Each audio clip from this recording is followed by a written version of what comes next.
Hello hi नमस्कार मुझ mister तूफान आउ मो सहित अच्छा आदित्य यादव।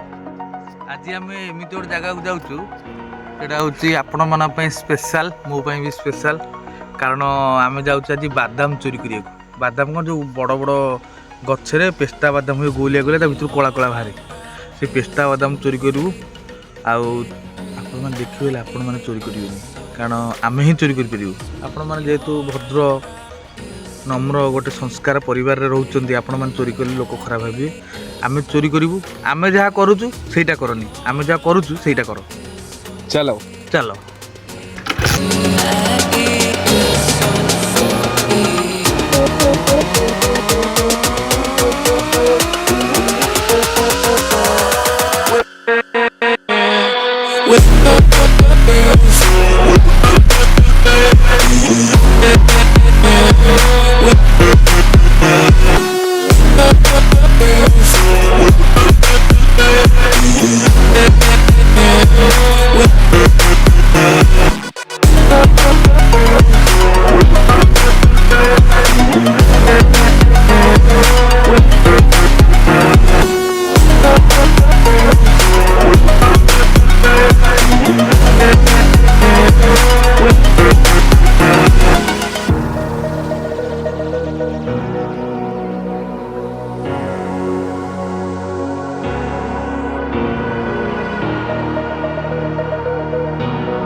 आम पहुंची जाइचु बादाम गछ पाखापाखि मात्र 50 मीटर आगे बादाम गछ जहाँ आपण मैंने सीधा सड़क देखिए सामने तो पुओ हाथी सामने अच्छा बादाम गछ आसीगला बादाम गछ देखा बादाम गछ देखा बादाम गछ बादाम कहीं बादाम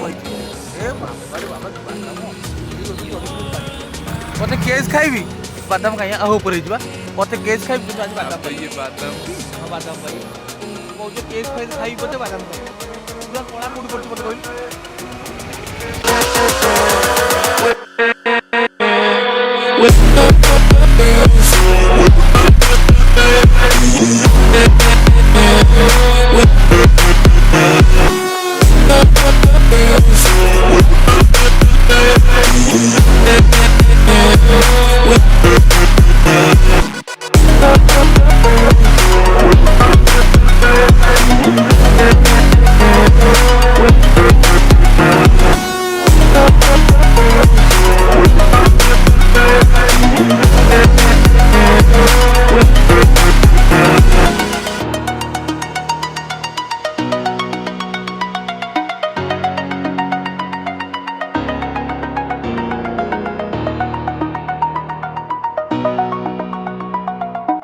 मत कर बादाम जो शांति लगे भितर गोटे अलग प्रकार शांति लगे किंतु पूर्व भी कही मुझे जहाँ करुँच से करनी मु जा करूची से करो ठीक है करुँच से करनी मुझे करुँच कि से कर बादाम को फटेवा देखा कौन हो क्या मुंडे फटेवा शिबू कहलु शिबू शिबू शिबू बापा बादाम खाइबू ये आमर आम गाँव रे उल्टा बापा उल्टा हाथ में बॉल पकाए ये किंतु उल्टा साइकिल चलाए मुझे देखी आरे मुंडरा दिए बादाम टा फटेवा देखिए बादाम भितर कौन अच्छी तो मुंडे फटे दी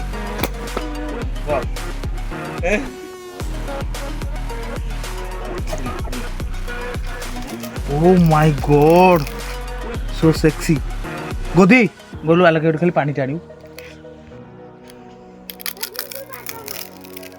वाओ सकाल जमी खाइब जिन से यहाँ मानते रात पानी पकड़ सकाल यहाँ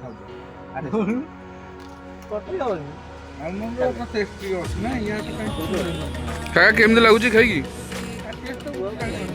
এটা কোন হয় যে প্রথম ধরে দেখিল বলে কয়টু এক ফোন করে খাওয়া কোনটা অ্যাকচুয়ালি কোন ইয়ে মু এটা ফার্স্ট টাইম দেখিলে এটা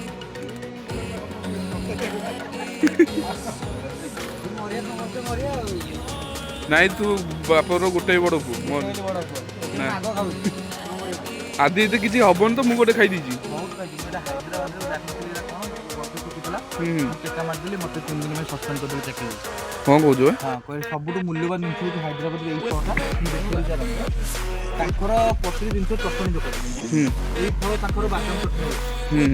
ସକାଳୁ ଇଟିଲି ଯେଉଁ ଚଟଣି ଖାଆନ୍ତି ଏଇ ଫଳରେ ତାଙ୍କର ଚଟଣି ହୁଏ। ଓହୋ ହୋ ଏମିତି କଥା।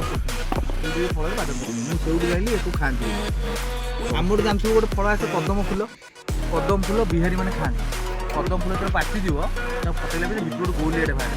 ଗୋଲି ଆସିବ ସେ ବିଜୁ ଖାଇବେ ଖଟା ପିଠା ଆମ ଆଡ଼େ କହିବୁ କଦମ ଫୁଲ ଖାନା ମତେ। ବର୍ତ୍ତମାନ ଆମର କାଜୁ ଖିଆ ସରିଲା। ବର୍ତ୍ତମାନ ବାହାରିବୁ କିଛି ଗୋଟେ ଖାଇବାକୁ ଇଚ୍ଛା ହେଉଛି, ଯେମିତିକି ଚାଟ୍, ଗୁପଚୁପ୍, ଦୋସା ଏସବୁ ଖାଇବାକୁ ଇଚ୍ଛା ହେଉଛି। ବହୁତ ଭଲ ଲାଗିବ ଖାଇବାକୁ।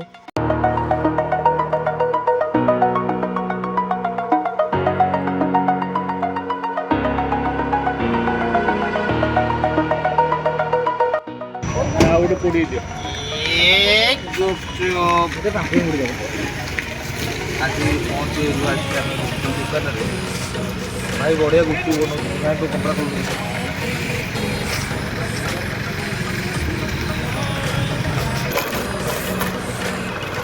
ଆମେ ଯାଉଛୁ ଆମ ଗାଁ ଛକକୁ। ବରା ଦିଟା ଖାଇବୁ। ବାସବ ଭାଇନା ବରା। ବାସବ ଭାଇନାର ସବୁ ଫେମସ୍। ବାସବ ଭାଇନାର ସବୁ ଫେମସ୍। ତାଙ୍କ ଦୋକାନ ମୁଁ ଆଜି କ୍ଲିୟର ଦେଖେଇବି। ଗୋଟେ ଟେବୁଲ ଅଛି 80 ବର୍ଷ ତଳର ଟେବୁଲ। ଗୋଟେ ଡିବି ଅଛି ତାଙ୍କ ବୋଉ ଅମଳର, ମାନେ ବୁଢ଼ୀ ମା ଅମଳର ଗୋଟେ ଡିବି। ଆଉ ତାଙ୍କର ଗୋଟେ ରେଡୁଅ ଅଛି ତାଙ୍କ ବାପା ଯୌତୁକ ପାଇଥିଲେ। ସେ ରେଡୁଅ ଆଜି ବାଜୁଛି। ଆରେ ଏତେ ଦାୟିତ୍ୱବାନ ଲୋକ ସିଏ, ମାନେ ଯୋଉଟା କହନ୍ତି ମାନେ ଅତି ଦାୟିତ୍ୱବାନ ଲୋକ। ହଉ ଚାଲନ୍ତୁ ଦେଖିବା। ସିଏ ବା 70 ବର୍ଷ ତଳେ ଗୋଟେ ବ୍ରଶ କିଣିଥିଲେ ଆଜି ପର୍ଯ୍ୟନ୍ତ ଦାନ୍ତ ହଉଛନ୍ତି। ସେ ବସରେ ଆଉ 3ଟା ମାତ୍ର ଦାନା ଅଛି। କ'ଣ ସେ 3ଟା ଦଡ଼ିଲେ ଯାଇକି ଆଉ ଗୋଟେ ବସ କରିବେ। ହଉ ଚାଲନ୍ତୁ ଆପଣ ଆଦିତ୍ୟ ଦେଖେଇବେ ଟିକେ। ଚାଲ। ବର୍ତ୍ତମାନ ଆସି ପହଞ୍ଚିଲୁ ବାସବ ଭାଇନା ଦୋକାନରେ। ଇଏ ତପୁ ମୁଁ ବୋଧେ ଆମର ଏଇ ଲୋକ ରହୁଛନ୍ତି ବାସବ ଭାଇନା। ଆମେ ସର୍ଟ ଫର୍ମରେ ବାସବ ଭାଇନା ଡାକୁ। ଏଇ ଟେବୁଲଟା ଯେଉଁଟା ପଡ଼ିଛି ଭୁବୁନି ଥୁଆ ହେଇଛି ପର୍ଟିକୁଲାର ଏଇ ଟେବୁଲଟା ହେଉଛି 80 ବର୍ଷ ତଳର ଟେବୁଲ। ଏଇଟା ତାଙ୍କ ଜେଜେବାପା ଏଇ ଟେବୁଲଟା ତାଙ୍କ ଦୋକାନରେ ରଖିଥିଲେ, ଆଜି ପର୍ଯ୍ୟନ୍ତ ଅଛି। ଆଉ ଗୋଟେ ରସର କ'ଣ ଗୋଟେ ଥିଲା, ଏଇଟା ରସଟା ଟିକେ ନା ଏଇଟା ପ୍ଲାଷ୍ଟିକଟା ଗୋଟେ ପିଆଜ ଦିଅନ୍ତି ରସର, ସେଇଟା 250 ବର୍ଷ ତଳର, ମାନେ ମାଟି ତଳୁ ବାହାରିଥିଲା ତାଙ୍କର। ଏଇ ଯେଉଁ ବରା ଟିଣ ମୁଁ ମୋ ପିଲାବେଳ ଦେଖି ଯାଉଛି।